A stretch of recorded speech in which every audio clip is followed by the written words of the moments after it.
Good evening, everyone. This is another episode of Code Then series talking about programming. Today, we're going to be taking a look at algorithms in general, or from the layman's point of view, instruction. Now, first of all, what is an algorithm? We all have been given a set of instructions to solve a particular problem before. And so, if you are working at a restaurant, you usually follow a set of rules to prepare a particular dish. That rule is what we term as an algorithm in a computer sense. In a restaurant, we'll call it a recipe, but in programming, we will call it an algorithm. All right. So basically, in a real world scenario, we follow instructions. And so, following instructions, there are rules or stepwise tasks that we do to make sure a particular problem is solved. That is in a real world situation. So, imagine a typical African parent leaving the house now has an eldest child in the house and then gives that eldest child an instruction. A set of instructions that the child is supposed to follow is known as an algorithm. All right, let's proceed. So, in the next slide, we now see the mother leaving the house and then tells the child, at 7 o'clock in the morning, I would want you to sweep the compound. Now, without looking further, we can see that she gave an instruction, but she added a condition. What she said was, until it is 7, don't sweep the room or the compound. So she gave a condition. The person is supposed to sweep only when it is 7. If I check the time and it's not 7, I'm not going to sweep the compound. Then she gave another instruction.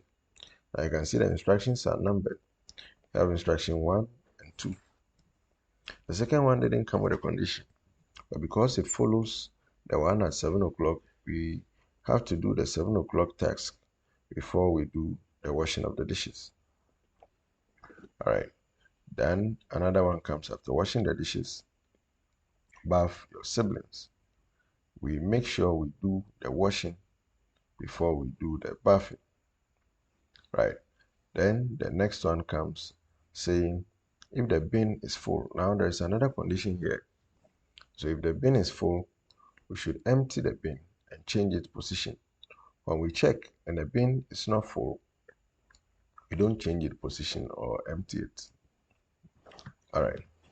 Then another statement comes and mother says, while I'm not back, look after your siblings.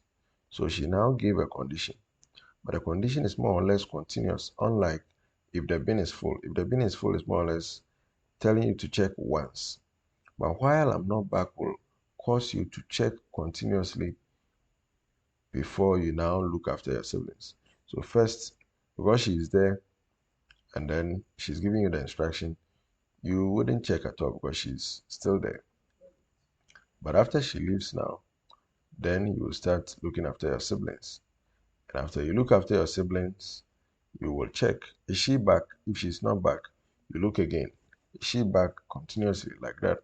Now, having looked at these set of instructions, we can see that some instructions come with conditions. Others also do not come with conditions. So we have normal statement, but one other thing we've also learned is executing instructions, we move from top to bottom. All right, let's take a look at the next slide. Based on the previous slide, we saw that we move on executing the instructions from top to bottom, making sure we read the instructions from left to right. So that's basically a particular control structure known as the sequence control structure. All right. Now, aside having an instruction being executed from top to bottom, left to right, we have another structure that we apply in our program called the decision-making structure or the selection control structure. What it does is there is always a condition. If the condition is satisfied, we execute the instructions under the condition. We'll take a look at it when we take a look at control structures in detail. The next one to look at is the looping. Because you will continuously be checking whether mom is back or not, you are doing something repeatedly, and that is what we refer to as looping or repetition in programming. So basically what we took a look at in the previous slide is known as a control structure. Right, so what is a control structure? Now I'm executing my instructions, and so the flow, when I talk about the flow, moving from this to the next one is determined by what we call the control structure. Whether I'll be executing this particular action or not will be dependent on the control structure. Right. So the first control structure is known as the sequence control structure, which talks about the flow.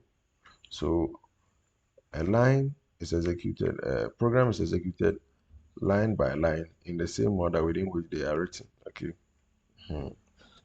But it will make sure it will execute the lines from left to right, moving on the same line and then going to the next line if there need be. Now, having on the screen, we have a lot of boxes with different numbers, and the numbers are not sorted.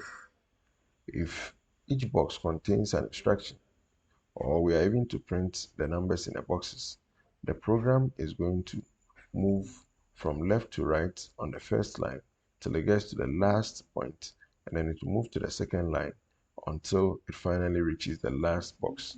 So let's take a look. When it starts, moves to the last box, comes to this line, moves till it gets to the end, and then like that. So this is basically what happens in code. All right. It's okay. I think I can skip now. Basically, point is made. Well, I will tell it. All right. So basically, this is the end. So if a computer is executing statement, to start from the top, moving left to right until it finally gets to the end.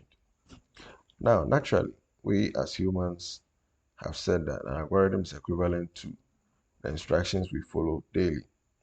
But we have daily activities that involves algorithms, especially when you are cooking. When you are cooking, you make a lot of decisions. Let me put the salt inside before I put the oil. Let me put the fish at the bottom before I put the curry. Those decisions we make are basically modeled around how control structures behave, right? Control structures more or less help to govern how the flow of our program is going to be. Now the next one is sorting. If you are arranging pieces of papers, you check, is this bigger than this? If it is, put this one somewhere.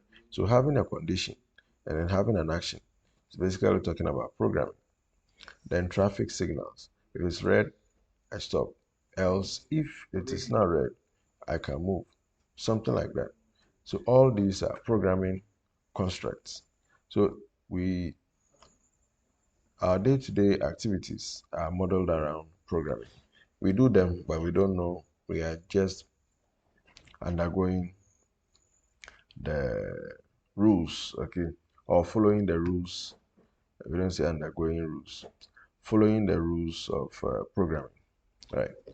Now, this is the breakdown of the mother's instruction in the first slide.